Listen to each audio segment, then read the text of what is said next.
मित्रों नमस्कार। राजा रौद्रसेन और अमावस्या का शाप। अध्याय 1। एक राजा की अद्भुत मृत्यु।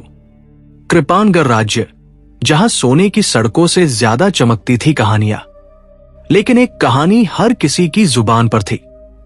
राजा रौद्रसेन हर अमावस्या की रात मरता है और फिर जिंदा हो जाता है। हर महीने जब अमावस्या आती, पूरा महल सांस रोक लेता। राजा अपने कक्ष में जाता, दरवाजे बंद, आधी रात को चीख और फिर सन्नाटा।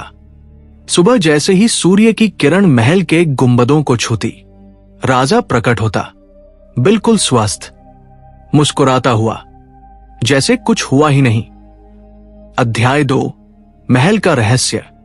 महल की रानी सुवर्णलेखा इस रहस्य से परेशान थी।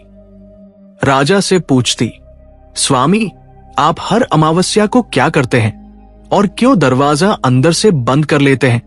राजा बस मुस्कुराता और कहता, सुवर्णलेखा, कुछ पाप सिर्फ ईश्वर और आत्मा के बीच रहते हैं और उन्हें धोने का तरीका मृत्यु ही है। राजा के मंत्रियों ने कई बार कक्ष में झांकने की कोशिश की, लेकिन जो गया कभी लौटा नहीं।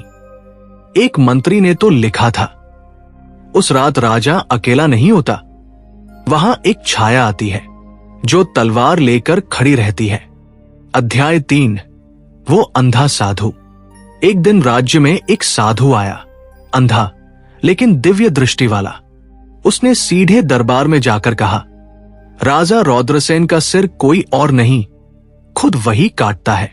दरबार हिल गया। रानी चीखी, ये झूठ है, लेकिन राजा ने हाथ जोड़ लिए, नहीं सुवर्णलेखा, यही सत्य है। अध्याय 4। पापों की किताब। राजा ने पूरी कथा सुनाई। मैं वही रौद्रसेन हूं जिसने युद्ध में निर्दोषों की बस्तियां जलाई, स्त्रियों को विधवा किया और 101 ब्राह्मणों की हत्या की थी।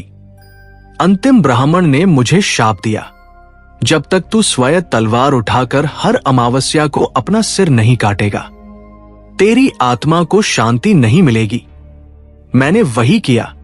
हर अमावस्या को मैं खुद को मारता हूं और शिव की कृपा से फिर जीवित हो जाता हूं, क्योंकि जब तक मेरा प्रायश्चित पूरा नहीं होता, मृत्यु मुझे स्वीकार नहीं करेगी।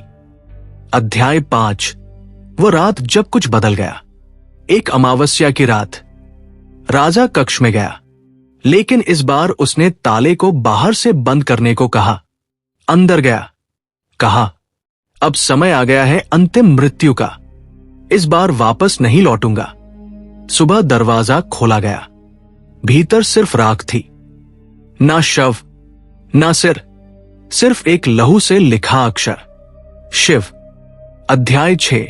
एक रहस्य और खुलता है।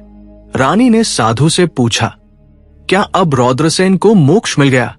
साधु बोला, रौद्रसेन राजा था, पर अंतिम जीवन में वह तपस्वी बन चुका था।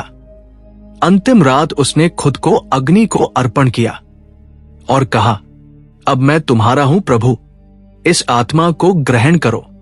शिव ने उसे स्वीकार कर लिया। आज वो कृपाणगढ़ की रक्षा करता है, एक दिव्य छाया बनकर। अध्याय 7।